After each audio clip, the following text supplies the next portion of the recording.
week on Tech Buzz, it's a smartphone camera battle royale. After this message, we get up and about with Jawbone's wearable fitness band and start reviewing a whole new product category altogether. It's the ultimate shootout you guys have been waiting for. A battle royale of the HTC One versus the Apple iPhone 5 versus the Nokia Lumia 920 versus the Samsung Galaxy S3. Who will emerge victorious after 5 grueling rounds? For a comparison, we subjected the smartphones to 5 different scenarios. A standard lap shot, low light, macro, landscape, and portrait. These are scenarios typically shot by smartphone users. Overall, we found that the HTC One's ultra-pixel camera gave it an edge in low-light situations. That's due to its larger sensor size and bright f2 aperture, resulting in an image almost on par with the Lumia 920. On the other hand, the iPhone 5 and S3 fared well in general lighting conditions with sharp images and accurate metering. For a more in-depth analysis, do check out our comparison article. This time round, we're featuring a product that isn't quite the typical gadget you'll find on CNET Asia. It's no Samsung Galaxy S4, but it still gets our heart racing. Literally. It's the Stork Aero 2 IS time trial bike, and this is hopefully the first of many bike reviews to come. Here are the top 5 things you need to know about the bicycle. Number 5. Stork bicycles have been around since 1995 when it was founded by Marcus Stork.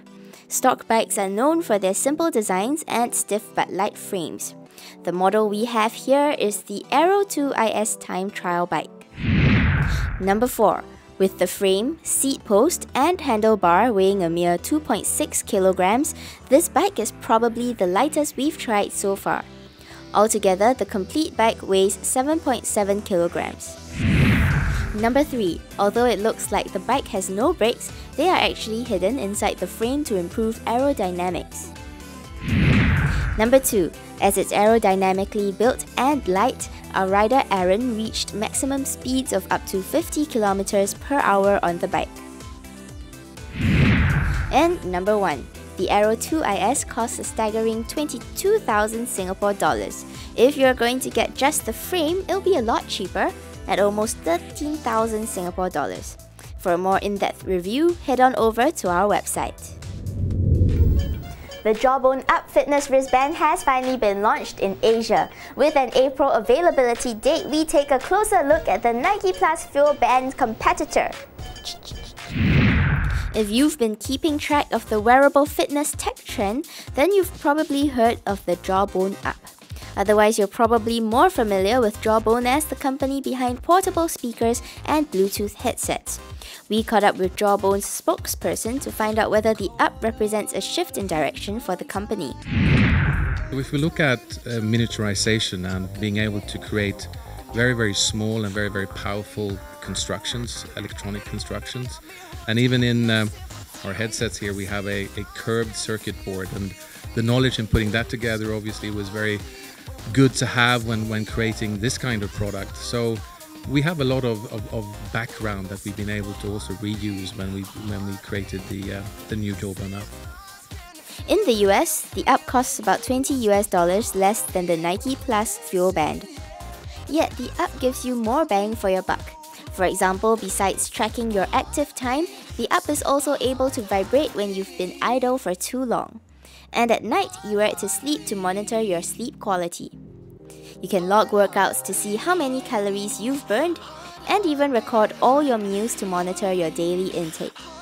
Besides all those features, how is it better than the competition? I think, to me, I think the most important part around sensors that you use to track how how you're doing, how you're feeling, how you're moving, and so on, is that they actually are wearable, the wearability aspect of things. So, a sensor that you would actually wear even though it wasn't a sensor. So something like, we like to call it functional jewelry.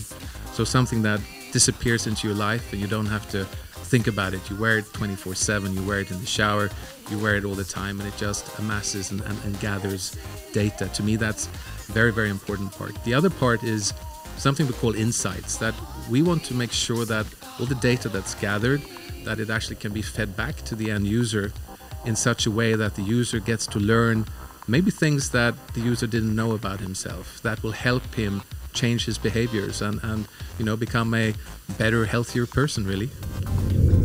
And that's all for Tech Buzz this week. Thanks for watching and see you next week. I'm Jacqueline, buzzing out. Jawbone up! How it stays up!